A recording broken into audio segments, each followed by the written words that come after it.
You should never have come here, warrior of light.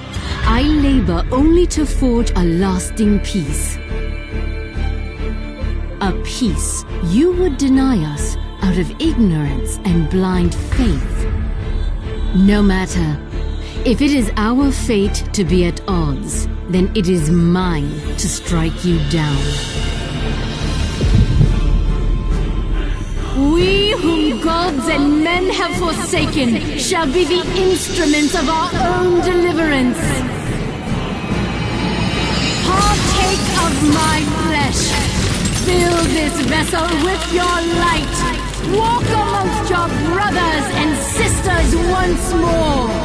Oh, Saint Shiva, still the hatred within our hearts and bless us with eternal grace.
Fool.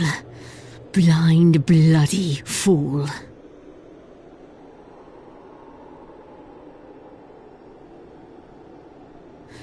You, of all people, should understand the suffering war begets. That no sacrifice is too great if it brings an end to the violence. Mine is the righteous cause.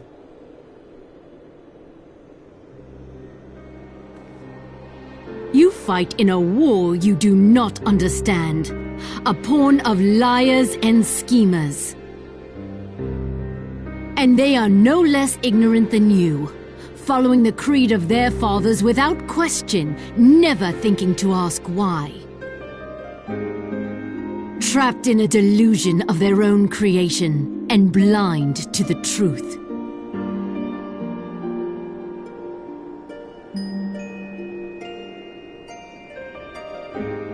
Warrior of light, redemption is not beyond us. We who walk before may lead those who walk after. Seek the keeper of the lake. See with eyes unclouded. Do not squander Mother's gift.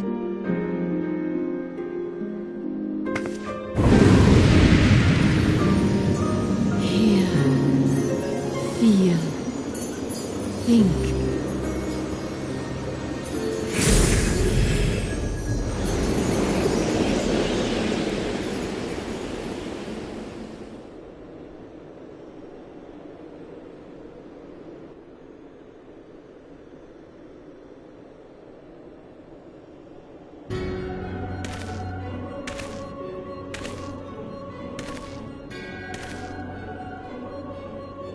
And so the vessel withdraws, a predictable outcome.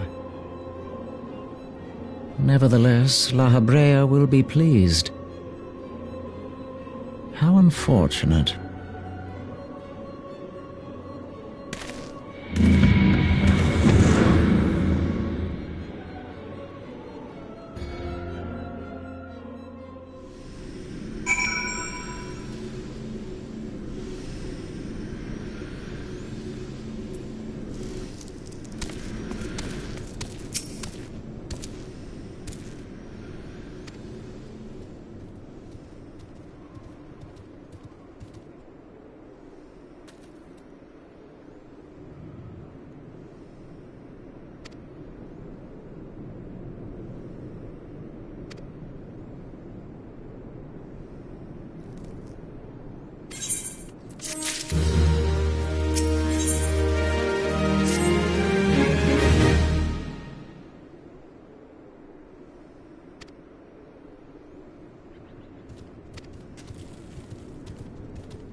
On behalf of the Holy See of Ishgard, allow me to express my deepest thanks.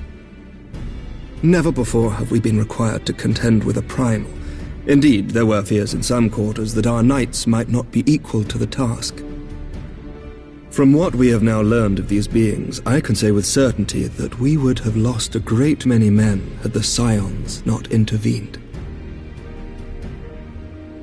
Then the argument for preemptive action should be self-evident.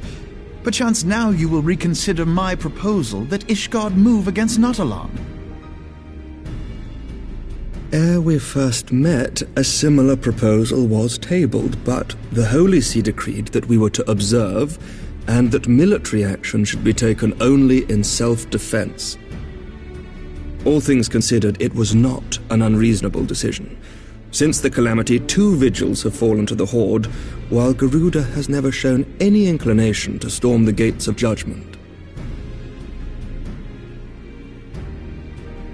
Which is why this unprecedented crisis and its resolution may prompt a change in policy.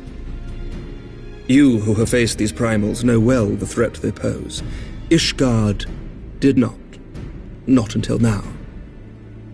And there is naught like a brush with death to change a man's outlook. At the very least, this should silence any lingering objections to our arrangement with Revenant's Toll. The Holy See may even feel moved to grant us its formal endorsement. So far as it is possible, the Scions shall be compensated for their service. We should be grateful for any aid you can provide. As a gesture of good faith, I shall withdraw my previous request. Your people are doubtless needed elsewhere. That will not be necessary. We too have a vested interest in watching Dravania's movements. I see. Once more, I must thank you. Sir Emmerich, if I may, do you truly believe that Midgard-Zoma could return?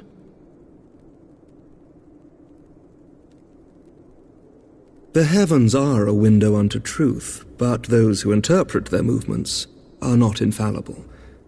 I requested your involvement as a precautionary measure. But of course, you sought an excuse to compensate us from the first, mindful of what would happen if Revenant's Toll were taken by your enemies. Ishgard is not wont to aid its neighbors, but that does not preclude it from manipulating them to serve its own interests. Choose your next words carefully.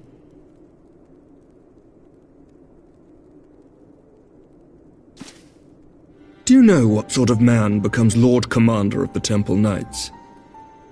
One who comes from good stock. I did not. Yet here I am. Now, why do you suppose that is? Because I swiftly learnt to tell the difference between words, deeds, and beliefs. You are correct, Master Leveilleur. Ishgard desires to see Revenant's Toll flourish, as it would present a troublesome obstacle to our enemies from the south. We are so glad to be of use to you. As we are to you. Ours is a mutually beneficial arrangement, lest we forget, one born of necessity. The dragons grow more restless by the day, and the heretics harry us nigh without cease. We have contended with such troubles for centuries, but there are limits to even our endurance. Yet as a pauper is loath to part with his meagre possessions, the leaders of Ishgard are not wont to render up their trust to outsiders. But with perseverance on our part, they may yet be made to see the light. Nevertheless, one must take care when walking the road less traveled. Wise words, Sir Emmerich. I shall make a point to remember them. I must apologize for my earlier outburst. I hope it will not sour our good relations. Not at all. You but spoke from the heart. I trust you understand that at times my duties may prevent me from meeting with you. On such occasions, my second-in-command will speak for me.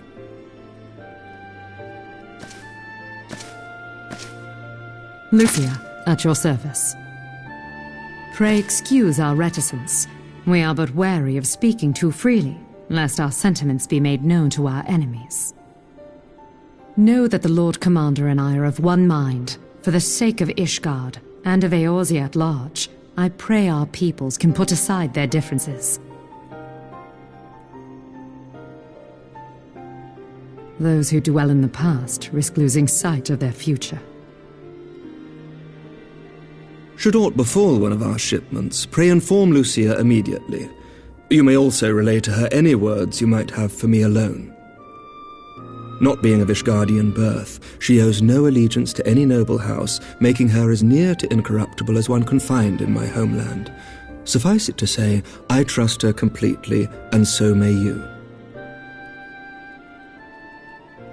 Which reminds me, Lord Orchefort, if you would be so kind. Certainly.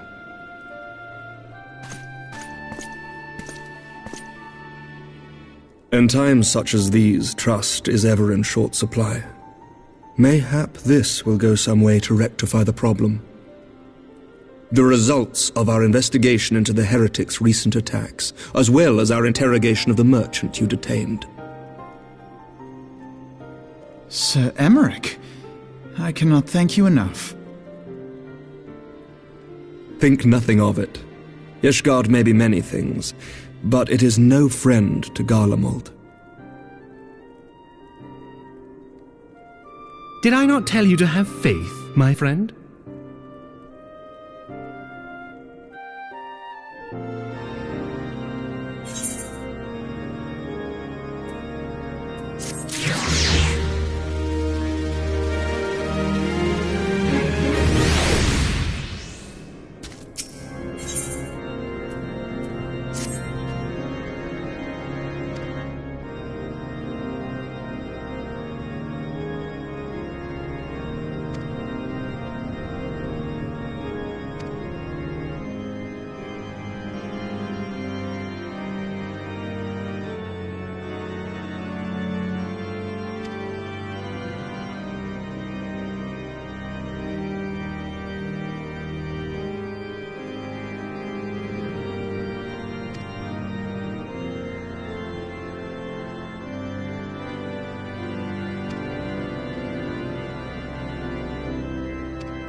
Words cannot well express how glad I am to see you return to us hale and whole. Needless to say, I am most eager to hear your account of that which occurred in Kurthis, assuming you're ready to speak of it. Excellent. I shall summon the others at once.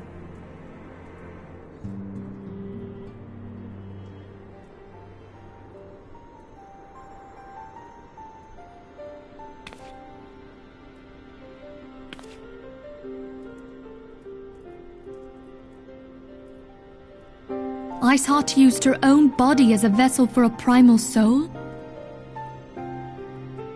Master Louisoir's writings make no mention of such a possibility. Can we be certain this entity was a primal? As certain as we can be that good King Mogglemog the 12th was a primal, I should think. Both were ostensibly summoned.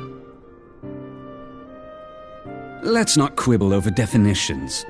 Of more concern is the implication that Iceheart retained her will, even after she was possessed. We are talking about a mortal, wielding the power of a primal. It can't possibly be that easy, can it? There must be some sort of sacrifice required. Or maybe she's just special? What qualities this woman possesseth, I know not, but full sure am I that she was groomed for this role. Few are privy to the secrets of summoning, and but a single party standeth to profit from their dissemination. Well, I wouldn't presume to comment on how the lass came to know about summoning, but I will say that what she summoned was a primal. The readings were the same, or near as damn it. Strange as it all sounds, it's really no different from what you've faced before. Then mayhap it is time that we re-examined our previous encounters. Pack your things, Ida. We're going back to Gridania. Yes, sir.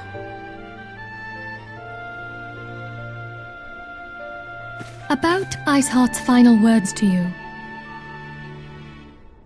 Hear, feel, think. Hydaelyn speaks to her as well. If Iceheart is blessed with the power of the Echo, she will doubtless have used it to further her goals. Or could it be that it was a revelation granted her by the Echo which first set her on this path? She did say that the Ishgardians were blind to the truth. Do you think she has knowledge of the origins of the Ishgardian-Dravanian War? It would do much to explain her unwavering conviction. Did not the Lady Iceheart implore thee to seek the Keeper of the Lake? And did she not imply that in so doing thou wouldst come to see with eyes unclouded? Midgard-Zoma was a king amongst kings who reigned for centuries on end. But he is dead and his wisdom lost to the ages. Unless the Ishgardians' fears are well-founded. It would seem we have yet another reason to stand watch over the Keeper of the Lake. For a mercy we are well positioned to do so. Iceheart, Shiva, Ascians, and Midgard-Zoma. I shudder to think how they're all connected.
I've heard. Truly bothersome business. No, I do not foresee a problem on that front. The main concern is Reborn. There is no telling what the brute might do. Have the blades watch him in the flames day and night. You may leave the Sultana to me. I shall personally attend her grace.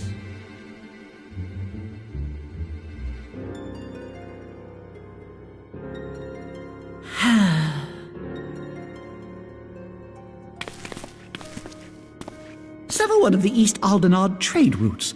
That ought to keep Lolorito occupied for a while.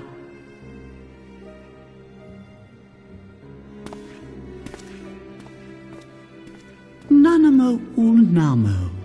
For my sake, pray be a good little Sultana to the last.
Welcome back, my friend. I have already received word from Alfino. To think that Flame Marshal Huayu was the Garlean agent, I know not what to say. Together with Reborn, Eline lent us much-needed aid at the time of our Order's founding. She was particularly passionate about the need to tackle the primal threat. When we discussed the subject, her eyes fairly shone with determination. Whatever else she may have been, I choose to believe that it was her true self with whom I spoke then. But now is not the time to dwell on such matters. I have an important announcement to make regarding our effort to defeat the Ascians. We shall begin as soon as everyone is assembled.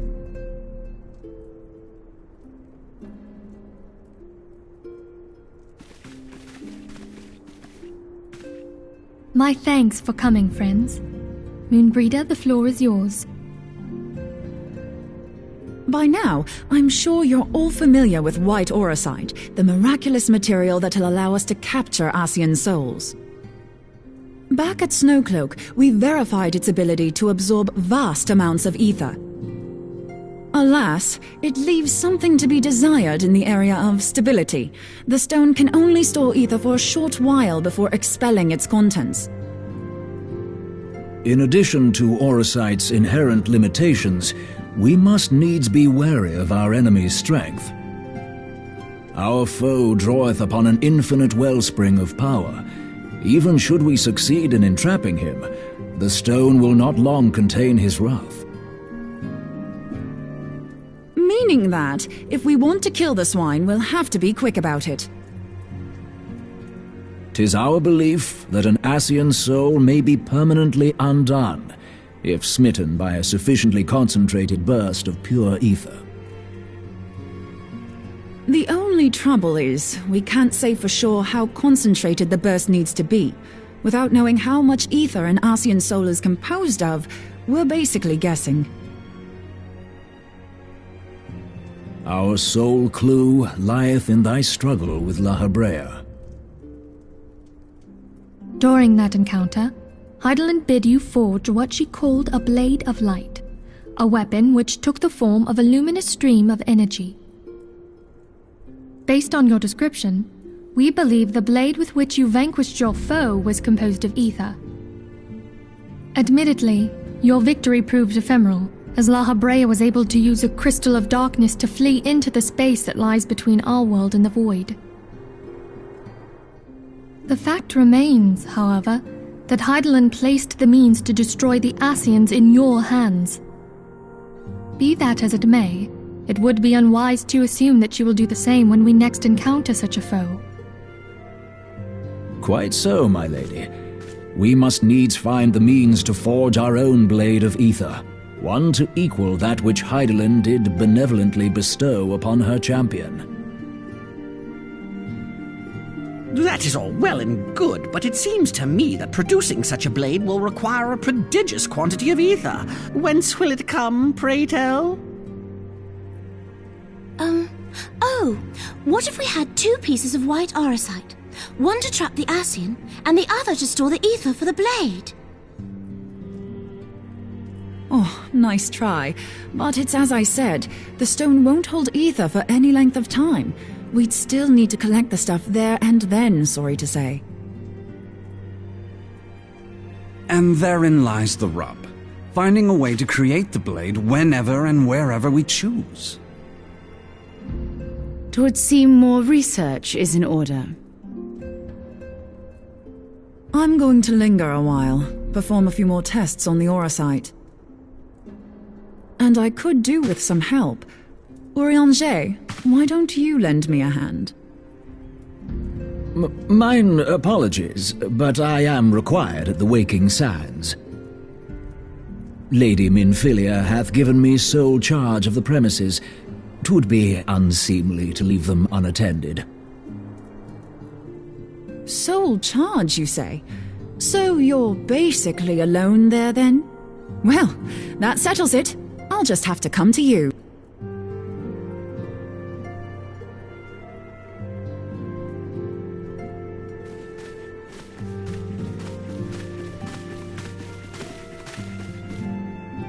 While you were afield, word arrived from the Sharlayan motherland. You will recall that a survey party was dispatched to investigate the incident of the Isle of Vow. What they discovered was troubling, to say the least. According to the report, the Isle has been erased from existence. 'Twas as if a hole had been torn in the very fabric of reality.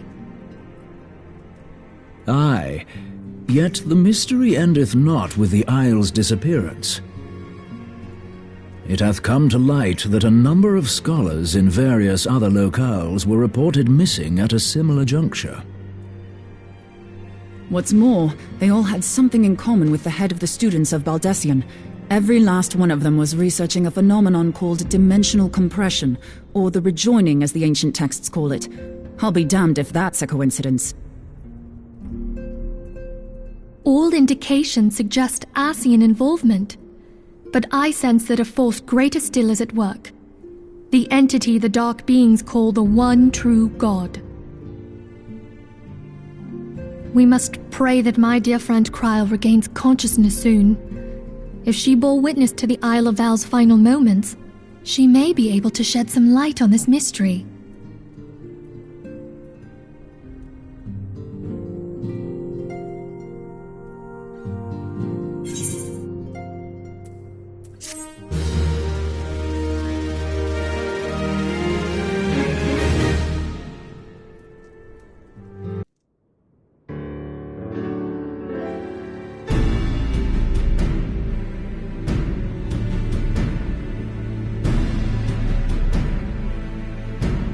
Following the calamity, the forces of the 14th Imperial Legion entrenched themselves in strategic locations across Eorzea.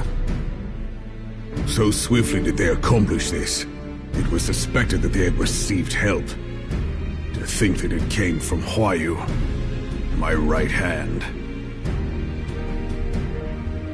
There is more.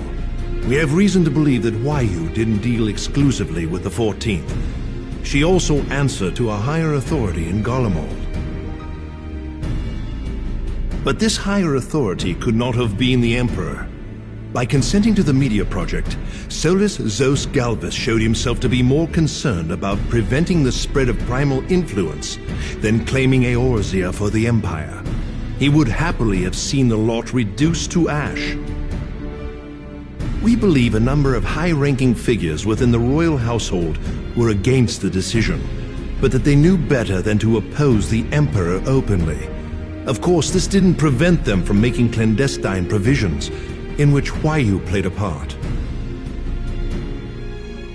Alas, these provisions did not prevent Dalamud from falling, and the ensuing chaos changed the face of the realm forever.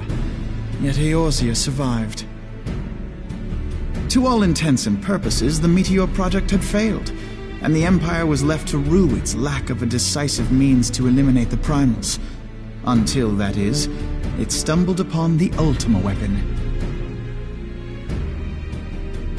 Even before the accursed thing was dug up, It seemed to me the 14th had the might to overwhelm our weakened armies.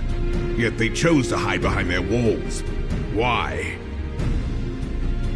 The Black Wolf was wary of making the denizens of Eorzea desperate, lest more primals emerge to bleed the land. The discovery of the Ultima weapon, however, emboldened him to resume his war of conquest in earnest. But there was one in Garlemald who believed that Van Belsar's actions were premature. One who stood higher in the Imperial Army's chain of command. He ordered the Legatus to halt his advance, only to find that the Black Wolf had slipped its leash, and that the 14th now acted alone. In a bid to bring Van Belsar to heel, he used the agent he had planted in Ul'dah prior to the Calamity to undermine the Legion's efforts. A man who outranks Van Belsar, yet opposed the late Emperor's decision to annihilate Eorzea. This could only be the former High Legatus of the Garlean army, now known as Emperor Varus Zos Galvus. So he was Huayu's true master. But one of several in actual fact. We've learned that even as Huayu served the Empire's interests, she sold Imperial secrets to a certain faction in Eorzea. In so doing, she helped to maintain the status quo, thus prolonging the conflict. Considering who stands to profit from war, it isn't hard to imagine who her other masters were. 7 hells! You mean to say that she was a double agent? Triple, if you consider her services to Van Belsar and the new Emperor as separate. As neatly as these pieces seem to fit, one aspect of the puzzle remains unclear to me.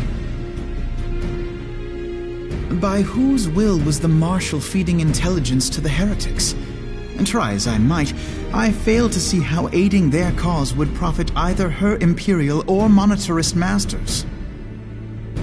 Could it be that another hand is at work here? If so, Huayu must be made to reveal whose it is.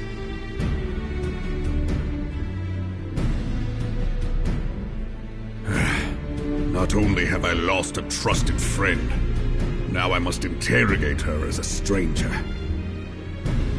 Not a pleasant task, I grant you, but a necessary one. Unless we weed out the ivy, root, stalk, and stem, it will simply grow back. I know that full well.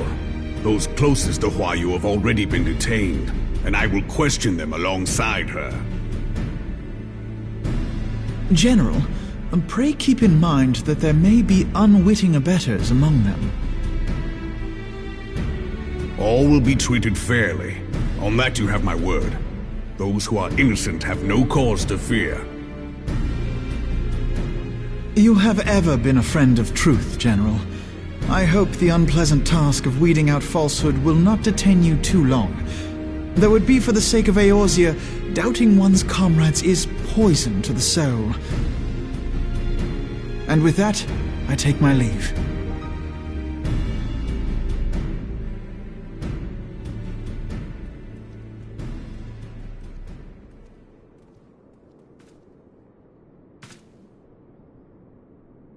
All these years, I've been made to dance to their tune. How could you, Huayu? How could you side with them? Those cankers who take from this land and give naught in return, who use their power to disempower and grow fat while the people starve.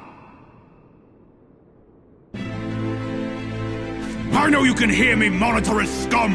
Your crimes will not go unpunished!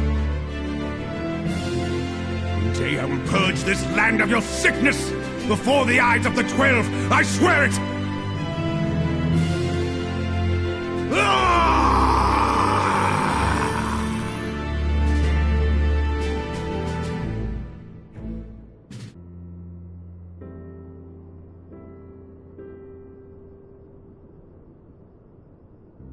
I shall have no further need of you this day.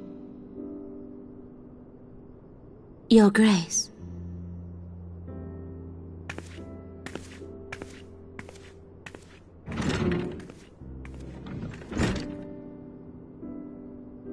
fear that not even mine own chambers shall remain private for long.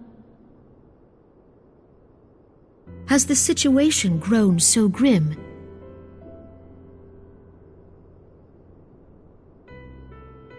Ever since he proposed the Cartiner Reclamation Bill, Teleji Adeleji has risen to greater prominence upon the backs of impoverished refugees.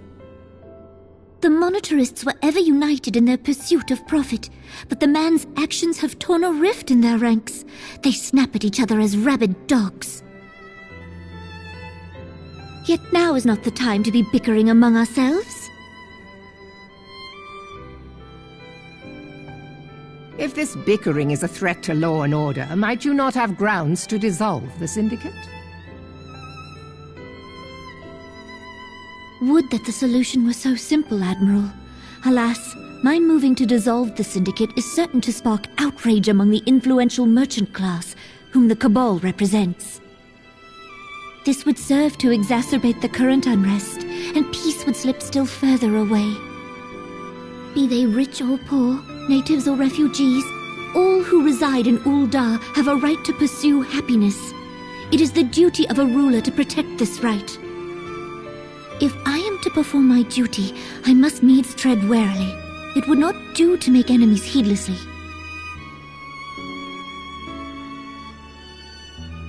Were Lord Lolorito here, he would doubtless say that I have my head in the clouds. A ruler is required to take a wide view. Try as we might to cater to all needs, some will inevitably be overlooked. As such, there shall ever be citizens who feel aggrieved. It cannot be helped. But as you have informed us, the monetarists take no view but their own. They hunger for power while the masses starve. In the absence of a common cause, it seems beyond any one individual to make Ul'dah whole. And the presence of a Garlean agent within the Immortal Flames only makes matters worse. Even accounting for Ul'dah's historic reliance upon mercenaries, such a grievous breach of security is unprecedented. I fear this business will provide the monetarists with a rod to beat Raban.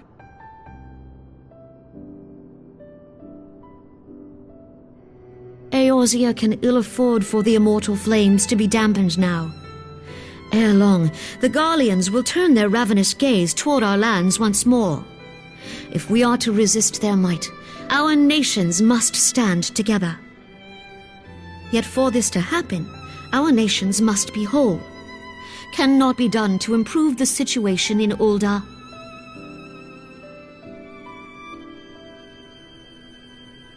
The true wealth of Ul'dah lies in the health, happiness, and hopes of her citizens. Alas, the citizens shall never know these things, so long as their lives are ruled by the ambitions of the few. The monetarists claim to represent the best interests of the people, but in sooth they desire only to manipulate them for their own selfish ends. For the government to serve the people, it must be formed of the people. For Ul'dah to move forward, it is not only the syndicate that must be dissolved. Nay, you jest.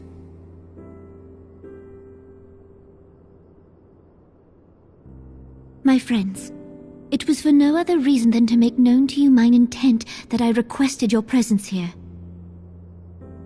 When I make my declaration to the people, chaos shall inevitably ensue. As the last monarch in the line of Ul, I make unto you this request. Help Reborn to preserve order and protect the people. Forsake them, and you forsake yourselves, for a strong Eorzea will ever have need of a strong Ul'dah.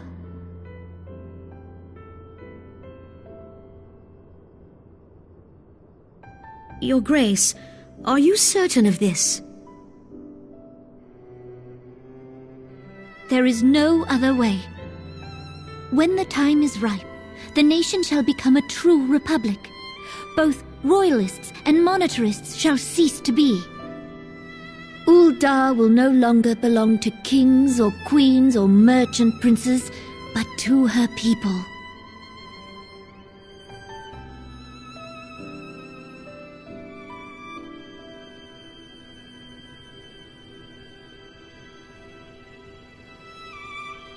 Reborn, forgive me for casting aside all that you have toiled for in my name. Beyond this gesture, I am powerless to help my subjects.